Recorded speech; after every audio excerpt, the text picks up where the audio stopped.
particular joy in it as an actor. And everybody got a big kick out of it. And I don't know if it was for legal reasons, the relationship between Cortana and the Chief, dealing with a character who is not comfortable expressing his feelings, you know, just completely like in this world that I forgot to reach out for her hand. Now, coverage like no other.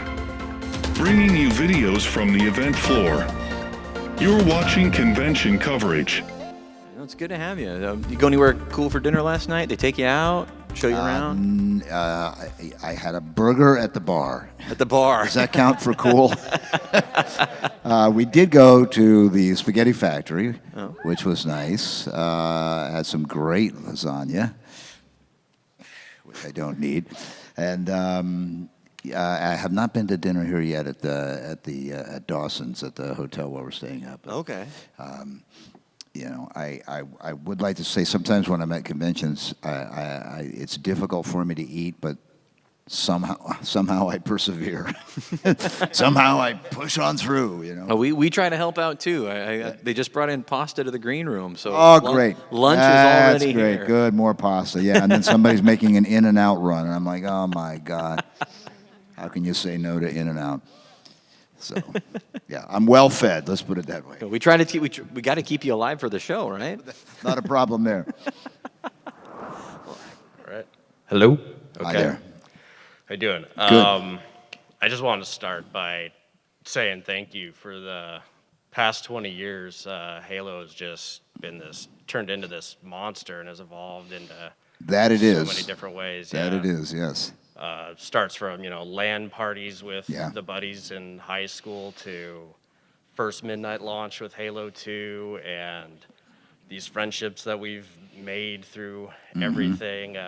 Guys in a Halo 2 online lobby, they're my groomsmen at my wedding. Oh, We is that got- right? Wow. Yeah. Awesome. Got our symbols from our armor all tattooed on our arms through the years. There's dedication. Now, when you got married, were you in full Mjolnir or? Could Because I not feel sorry for your wife if you were. could not talk her into it, but instead of I would the have little, loved to have been a part of that conversation, right? right. But honey, Yeah. So, are you okay if I have to take the helmet off before I kiss the bride? Or yeah, and would it be okay if you wore this skin-tight blue suit that left nothing to the imagination? You think your mom and Yeah. dad would be okay with that? You think the folks would approve? Yeah, Yeah. I don't think so. I did talk her into not using the little bride and groom on the cake. Instead, we had a pink Spartan dragging Master Chief through the ice, and like, you're getting married. We're doing this. Well done, sir. Well done.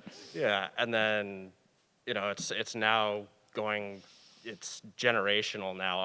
Our son is now. He knows Master Chief. One of my greatest moments as a father, I'm sitting there. I thought he was down for a nap. He's 6. And I started up Halo 1 for nostalgia's sake, and that cryopod opens, and I hear this little voice behind me. That's Master Chief. And just, I thought you were going to say, he said, wake me when you need me. God, if he had that deep a voice, I would freak Or out. wake but- me, because I really got to go. Yeah. And so, yeah, with all the books, all the media, everything through the years, crossing generations now, I just had to ask with the voice acting of it, maybe if not for Master Chief, if you know anyone else, were there any moments that were kind of ad-lib, that were maybe people were flubbing on a line and they decided, you know what, that's actually good, let's keep that, or just something just came up and they decided to keep it? And Yeah, there were. I know of some ad lib moments. None of them were mine. The only time that I remember doing, I think I've ad libbed. I just don't recall some of them. But like I said, I think they were all left on the cutting room floor. The one I remember is in Halo 3, where we finally eliminate 343 Guilty Spark. And the guy who voices him, Tim Dodabo, is a good friend of mine. I know him from way before Halo. So when we were doing that scene, Guilty Spark could be kind of a pain in the ass, right? Yeah. I mean, in a lot of ways, but he was just generally irritable. So when it came time to finally off him, I took particular joy in it as an actor. And it goes back to the original sort of direction I was given by Marty O'Donnell when we went in to do Combat Evolved, and we were talking about who Master Chief was and all that. And his direction to me was think of Clint Eastwood when Clint did all the spaghetti westerns and the Dirty Harry movies and all that. So that flashed into my head when it was time to finally do away with Guilty Spark, and I went into that whole scene in Dirty Harry in the coffee shop where he's got the guy pinned down to the ground with a gun, and he's, in all the excitement, I can't remember. Was it 5 shots or was it 6?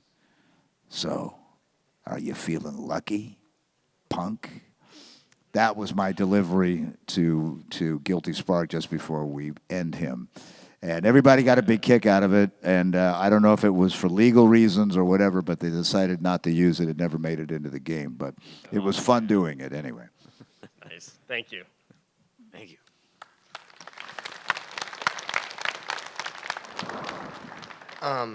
My start is going to be kind of similar to the past guy, but wanted to thank you for all the wonderful years of Halo. Like, I still remember playing Halo with all 3 of my brothers when I was like 5 years old, and it's like sort of awesome to see that Halo is still running to this day, and it's awesome to see you in person as well. Well, thank you, yeah. You were way too young to be playing Halo, by the way, but there's nothing we can do about that now. We need to talk to your That's parents. right. Where are your folks? That's okay. Looked like you turned out all right, so. Yeah. All right. My question is, out of all the Halo games, from Halo CE to Halo Infinite, which one was your favorite role to play Master Chief? Well, it used to be easy to answer that question because my favorite was always Halo 4. And that's because, first of all, I had more lines in Halo 4, so that made it more interesting. It was the very first time that Jen Taylor, who's the voice of Cortana, it's the first time we got to actually work together in the same room at the same time. Jen and I never even met until a few months before we started working on Halo 4, so we became instant friends and are to this day. And it was the first time Jen and I got to work together. And I really liked the story. It's the relationship between Cortana and the Chief, I felt really, they started to dig a little deeper into that relationship, and I liked it. And the only reason I hesitate now saying that was my favorite is because Halo Infinite was a blast. And for many reasons, it's really a toss-up now in terms of my favorite. Halo 4 I've lived with now for what? What'd that come out, 2008, 12? So I've had that, in me for a long time, and Halo Infinite's brand new. But the work on Halo Infinite was outstanding. I got to work with a great director by the name of Paul Crocker, who directed me and wrote much of the dialogue for the game. And just some of the challenges we had to overcome with and whatnot, and the delays in the game, the fact that it came out as well as it did is, I know, a great source of pride for everybody at 343, and that would include me. So it's a toss-up between 4 and Infinite. Well, thank you for answering my question, and again, thank you for all your long years of working as Master Chief. Thank you. Thank you for supporting us. I appreciate that. Thank you. So my question, it's kind of a two-parter. You don't really need to answer the second one, but the first part is just if you had to pick a favorite line. My favorite thing about Chief is that he's a man of few words, even though, you deliver them all with such weight that it makes them And when all he does, count. somebody usually dies. Right, yeah, sure. Yeah, absolutely. Yeah. But, Sorry. every word Sorry. carries weight, right? Side effect, but, it happens. Side effect, primary effect, he's a Spartan, right? Yeah, right. But, they all carry so much weight. Do you have a particular favorite?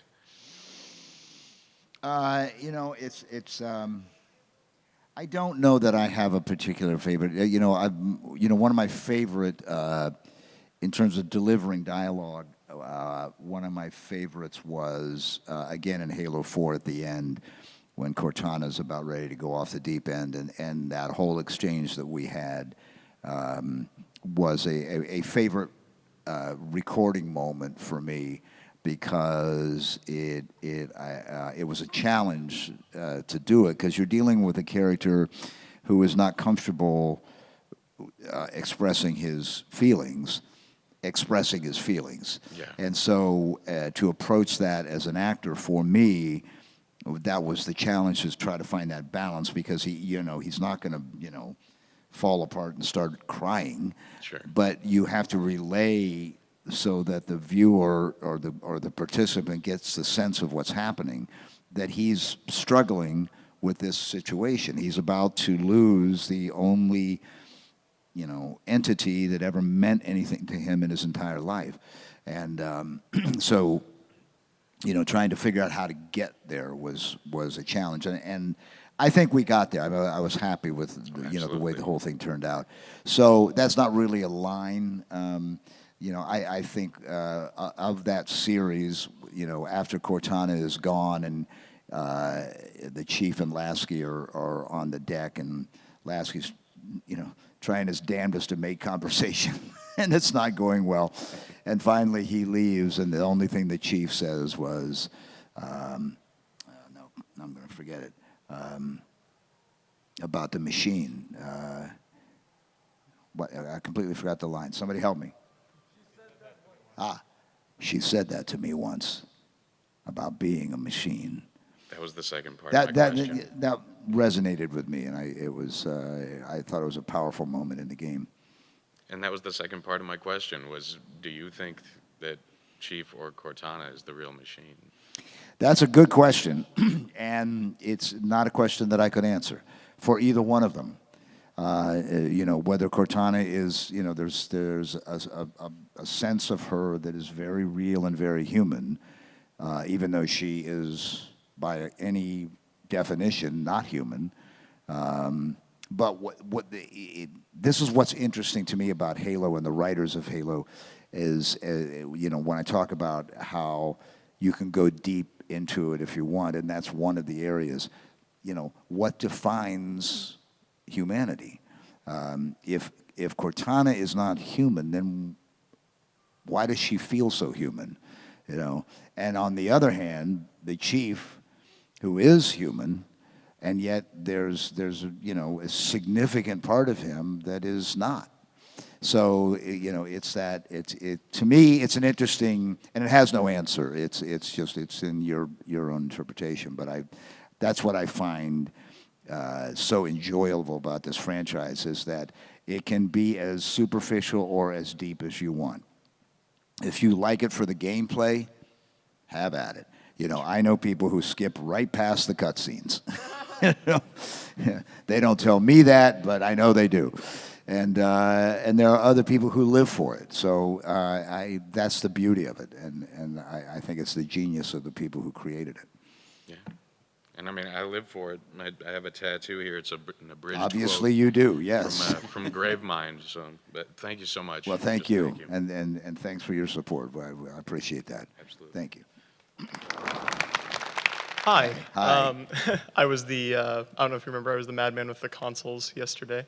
Yeah. You turned out to be one of many, by the way. I wouldn't be surprised. It's That's the first time I've had people come up at a convention. Literally, it's the first time this has ever happened, where people come up with literally a wagon full of Xboxes.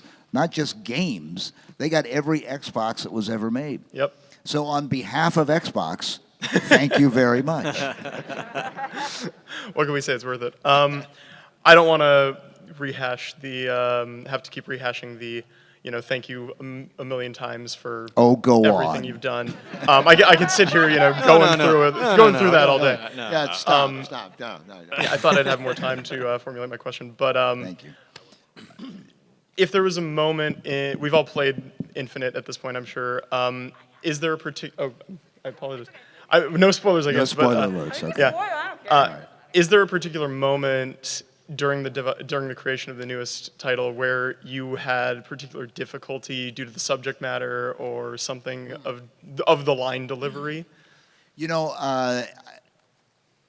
it wasn't really a moment, but in approaching when I sat down with Paul and he started telling me the story of what Halo, the story of Halo Infinite, and the introduction of these new characters. It was, you know, what was going through my head was, okay, how do I separate my dealings with the weapon and my dealings with Cortana? Because they're the same and they're not the same. They're obviously literally cut from the same cloth, but they couldn't be two more different entities. That so how you know, how does the chief deal with them so it doesn't feel like when he's talking to the weapon he's just talking to Cortana? And so that to me it took some work to you know, develop a different sensibility for the weapon that was distinct from the chief's sensibility towards Cortana. So it wasn't really a moment, it was sort of a process. And eventually, you know, because it took us 2 years to record the damn thing, I eventually got around to it. Yeah, so if that answers your question, but that's sort of how that went. Yeah, that does. Thank you so much. And I'll get out of everybody's way really quick. But thank you again so much for voicing it. It's been a really important part of, I think, all of our lives growing up. And yeah, thank you so much. Well, the pleasure is all mine. Thank you very much. Thank you. So before I ask my question, I just want to tell you, like, when I was growing up, my dad would play at, like, 10 or 11 o'clock at night. He would, like, start up Halo on our 360, and I still have it. I still have all of our games. Oh, wow. I'd say, hey, Dad, I'll give you a quarter if you let me watch. I was 6 or 7 years old at the time. So I grew up. I have a question. I have an answer. Did he take the quarter? Yeah. All right.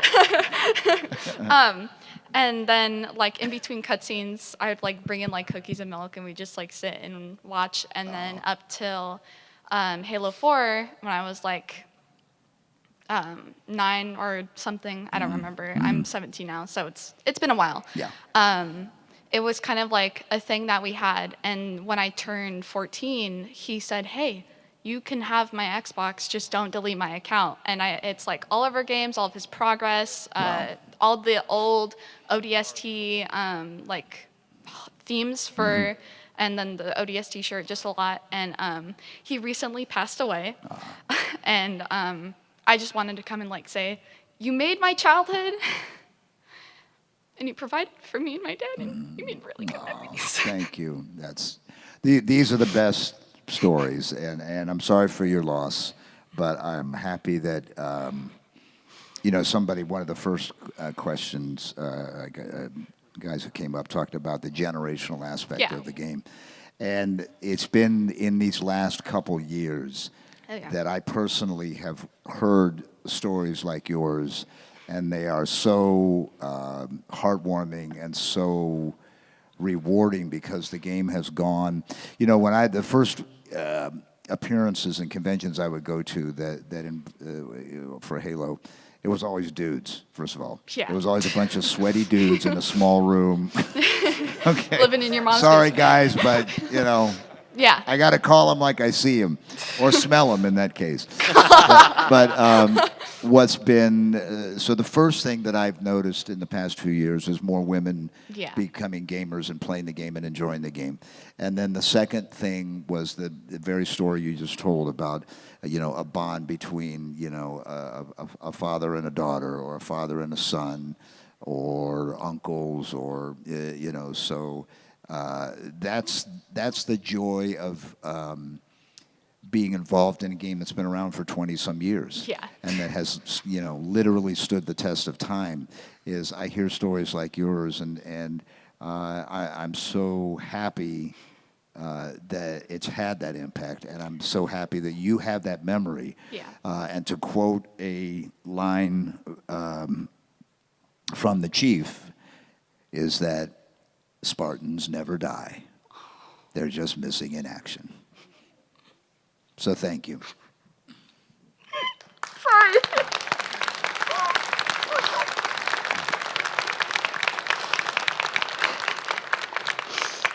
Oh my god. Wasn't planning on crying. My question is there a line between you and Cortana separate from like Lasky trying to make like conversation that Yeah. you really took to heart, like, oh my god, I'm developing like a bond with something that literally is a hologram in this Yeah. video game that I'm Yeah, voice acting yeah. for. Am I weird here? Yeah. Yes, and again, I go back to those moments in Halo 4 when it's becoming obvious that Cortana is suffering rampancy and that the end is near, or so we thought.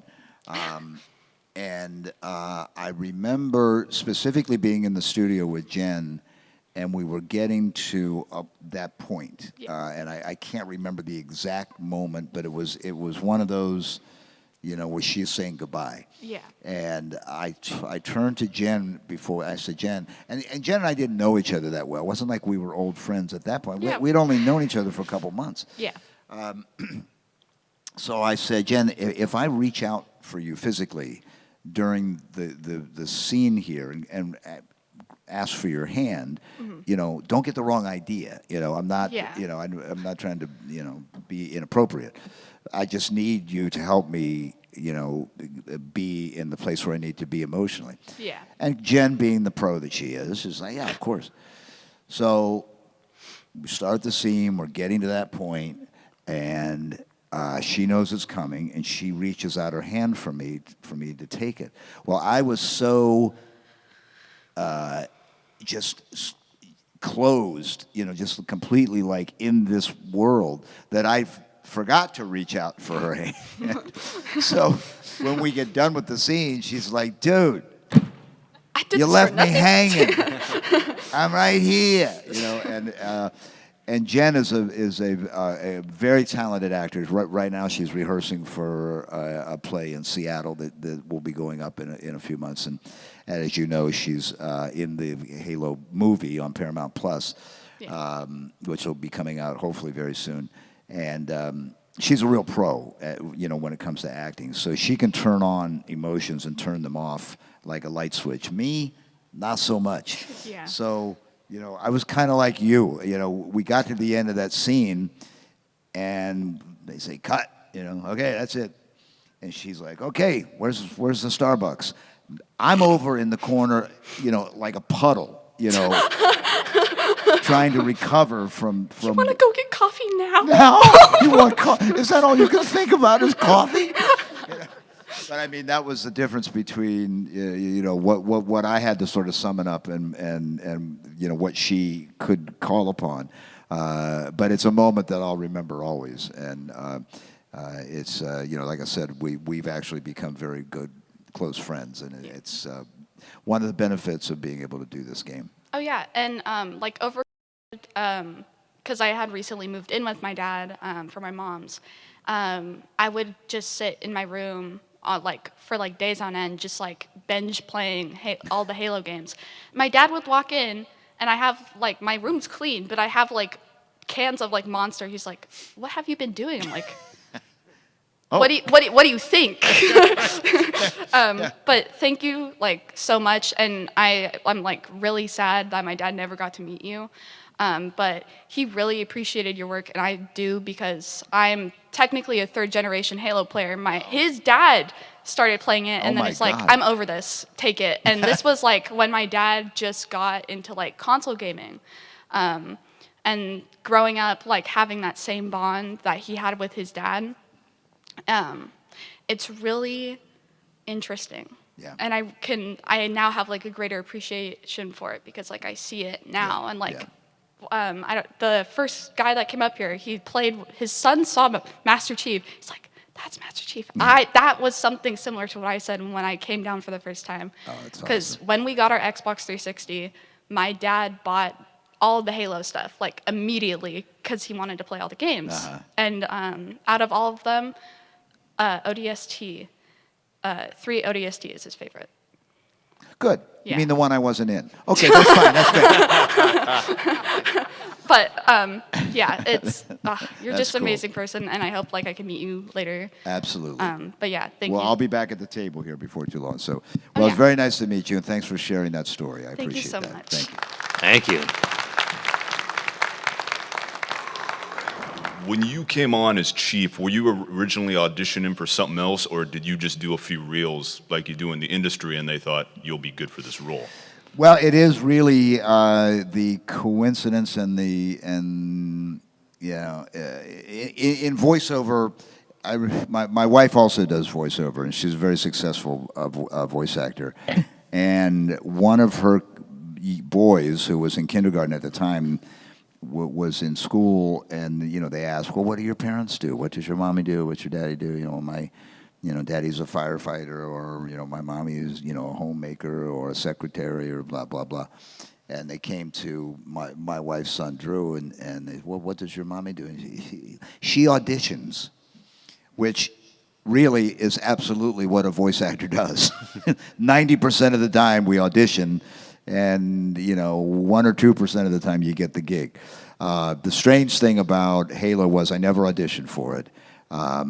Marty literally just heard me on the radio and thought, that's the voice. That guy. And it was the only time I've ever booked a voice acting gig as a result of being on the radio.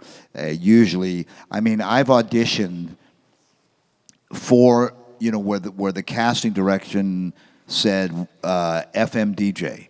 Okay, I was an FM DJ. That's what I did for a living for 40-some years. I never once booked one of those jobs where the acting specs were FM DJ. So what are you going to do? But Halo was the one exception of the guy. He heard me and he said, "Yeah, you're the guy." So we took it from there. Well, that's good stuff. So Marty was just ran into you, and Marty was an absolute genius. I know some of his symphonies and just orchestrators, and some of the commentaries on all the Halo discs, like Yeah. the Halo 3 one. Yeah. It's just interesting seeing how Bungie talked about, like, Marty takes what we do and makes it twice as better, which just makes it infuriating. And he's the only one that can really do that. He was a genius. We're talking about him in the past tense, but he's a great talent at picking the right people for the right job, and has a great musical talent as well, and an artistic talent, which is part of what makes those original Bungie games so fulfilling is the music. The music is just fantastic. So much so that they're using part of it in Infinite. It's that good. It's all a callback. Hey, if you can get him back for 3 for 3, that would be awesome. Well, we miss his that may be a symphonies. tall order, but I know, we'll, but we'll see. We'll see what we can do. Well, Yeah. thank you very much for your time, All sir. right, thanks see for you on the the floor later. thanks for the question. My question is, what is one of the most biggest challenges of becoming Master Chief? That's a good question. It's sort of a multi-layered thing. I'll give you two answers. The one is when I first started, when I came in for Combat Evolved, it was I didn't even have a visual representation of the character. All they had was Marty and I just having a conversation about the universe and the character and his role in it. And I told you about the Clint Eastwood thing, and you go from a point of trying to find the right tonality for it, and then because I was lucky enough that the game kept going, you start to develop you go from wanting to think about more about what's going on up here instead of down here in his diaphragm or whatever. So I went from not concentrating so much on the sound of the character, but on the emotions of the character and his reaction to to what was presented to him. So that's a work in progress. That goes on. It went on in Infinite. So that's one place when you're just starting with the character and you're trying to figure out who he is and what he is and how he gets through the world. Now, fast forward 20 years, when the call comes in that it's time to start recording again, It's literally putting that uniform back on, and then trying to, figure out what's happened between then and now. I mean, there is a continuation of story from Halo Guardians to Halo Infinite, and with that, as with anybody in our lives, you're not the same person now that you were 5 years ago. There's obviously there's the core of you, but you're now a different person because you've had different experiences. So when you're taking a character who's proceeded, however they determine how long it's been since we last left our hero, what has happened to him and his world, and how do I interpret that vocally? So those are it's kind of two different things that you try to work on, and I feel like I said this, I know, in the Friday panel that Master Chief has become, for me, a real person. I mean, he's a friend of mine, that I see every 4 or 5 years, and so and that's a good thing. It's a good thing for me to do because it makes him real and honest. And the most important thing any actor wants to do in any performance is to portray honesty, to honor the character.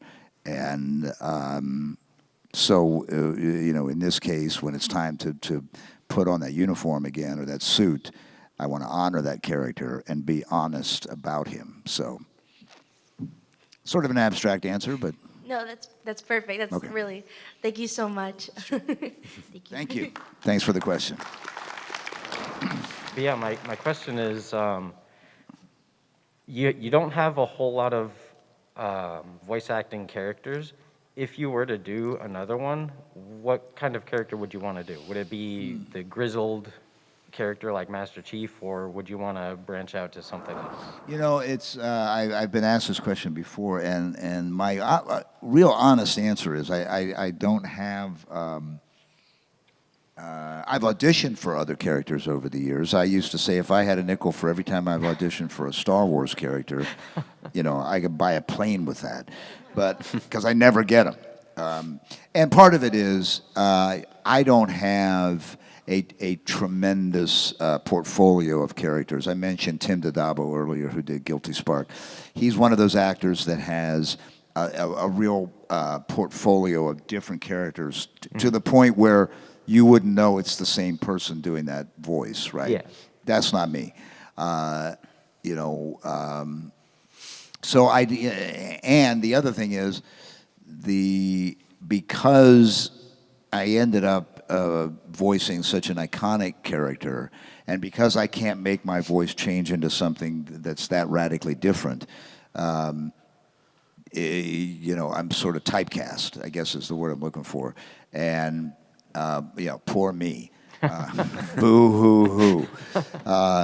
If you're going to be typecast as a character in video games, Yeah. might as well be Master Chief. Could So be a lot worse. I'm hardly complaining, but I don't really have an aspiration. One of my favorite voice actors is Keith David, who is the voice of the Arbiter among many. And I just think he's just the coolest guy in the world. Love that guy's voice. And we actually did a panel together in Georgia years ago. And he's the nicest guy in the world. He's just a guy like the rest of us. But we had fun, but I have such an admiration for his work, both in terms of what he did in Halo, but also as a documentary or a documentary narrator, as an actor. He's just like I said, he's kind of a I want to be like Keith David kind of guy. And I love the work he did in The Arbiter and how he brings that character such a distinctive. He brings that character such a distinctive place.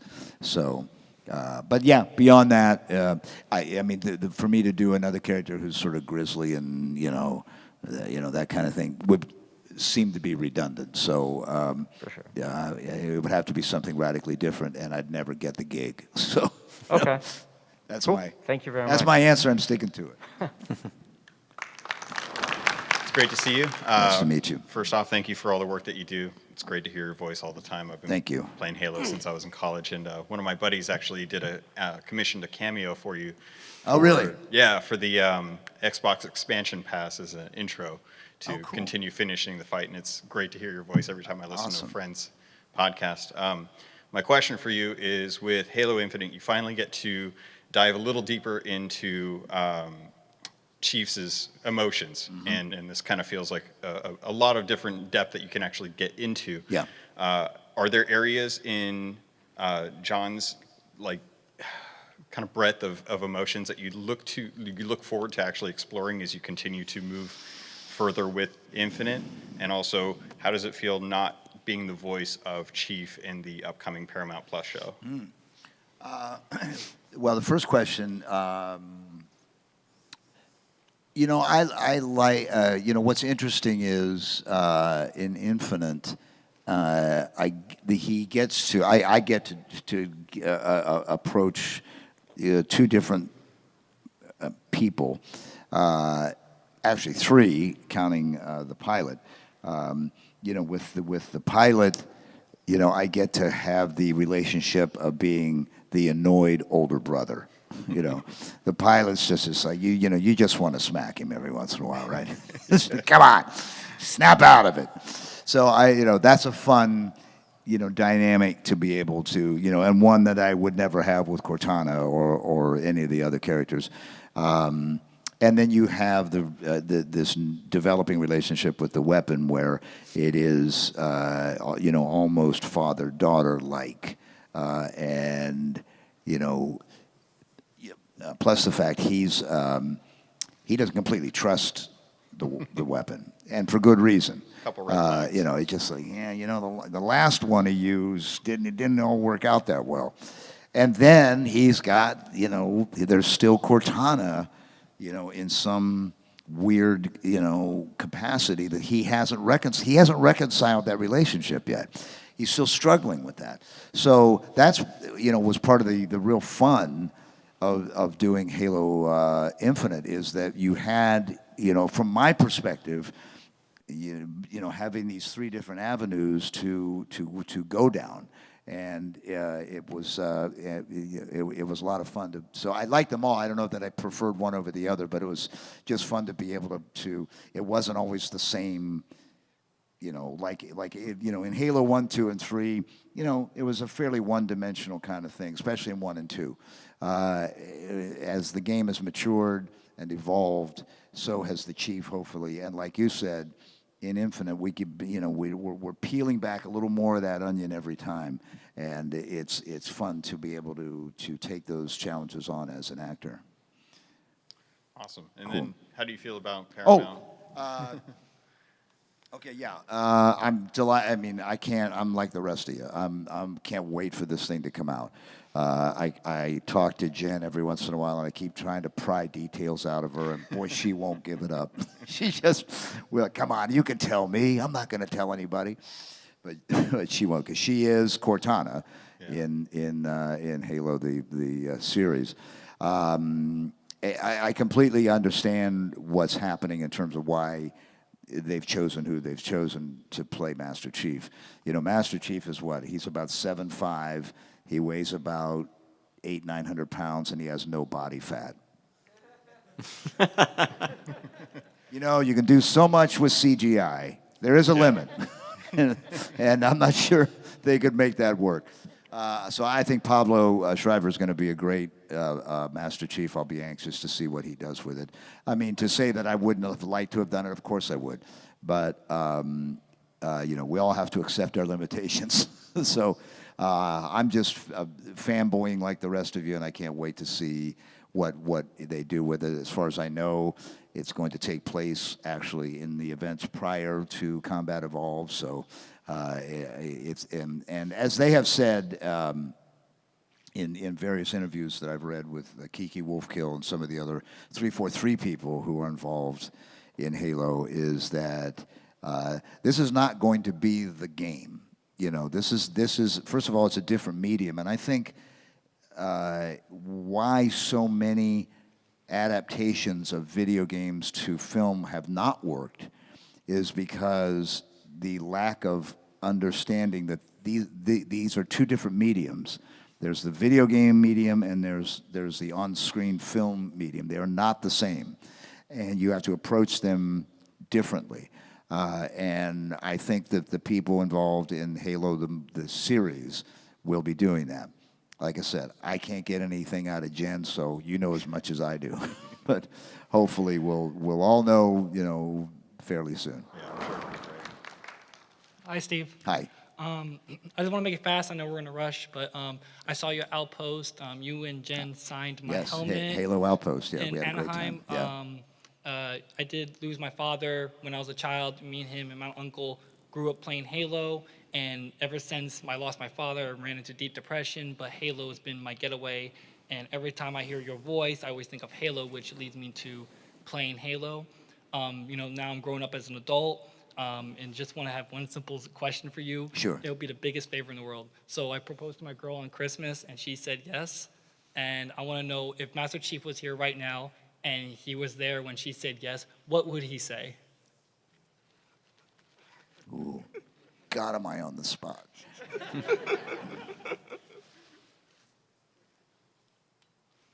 Wake me when you need me. Thank you, Steve. I hope that works.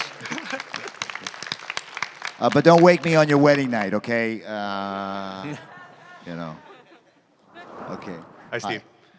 So recently, my dad passed away, and you know, you were part of a big life between me and his relationship. I remember in 2007. I'm trying to make this quick, but we played a lot of Halo together. He's the one that got me into it. We played co-op a lot in campaign. He didn't really get into it after, but you know, once in a while he'd watch like the most recent Halo stuff, cutscenes, or just the movies that come out. So you played a really big role in me and my dad's relationship. Well, thank you. Growing Thank up, and my question is that what was the line that you, please excuse my language, that you felt like a badass? What line didn't I feel like a badass? Because you know, like Master Chief has like these one-liners, but what's one where you just like, yeah, I'm the chief? There's actually, somebody mentioned it to me the other day. I haven't seen it. There's an audio log in Infinite. Shoot, I'm not going to remember. They just told me yesterday, but it was a really cool line. But the other one, the classic one, is when Cortana asks the chief, "Well, what if you miss?" "I won't." Thank you. Hi, I'm also a generational Halo player. Awesome. My dad picked it up at 40, so. Cool. My question is, has it been very exciting for you to see Master Chief come into the live screen? Because it has absolutely been for me. I'm sorry, I didn't get the last part of that. Seeing Master Chief come to the live screen, to see him be in like the movies or the shows. Has that been exciting for you? Because yes, it has it's very definitely exciting for me. And actually, the biggest benefit that I've had is that Halo has crossed mediums in terms of excuse me, the books, the cartoons, you know, but especially the books brought such depth, you know, it made that available to me to take that and run with it in the next time that I would record for the character. But the biggest influence, and I'll close with this, the biggest influence in how I shape my approach to recording Master Chief is meeting y'all. Going to these conventions and having these kinds of conversations, both in a panel or sometimes one-on-one, the information that you give me in terms of how the character affects you, why he affects you, what it is about him or his relationship with the other characters in the game, that all sticks with me. And it does affect how I move into the character the next time around. I'm hearing, you know, your voices that help me interpret the voice that I give to Master Chief. So I would like to pay you all residuals, but I won't. So, but thank you all for that, because you do give me, that's the blessing of doing this kind of work, as opposed to, I don't know, other kinds of, most voiceover work where you never get any feedback, of the work that you did. It's just not that kind of medium.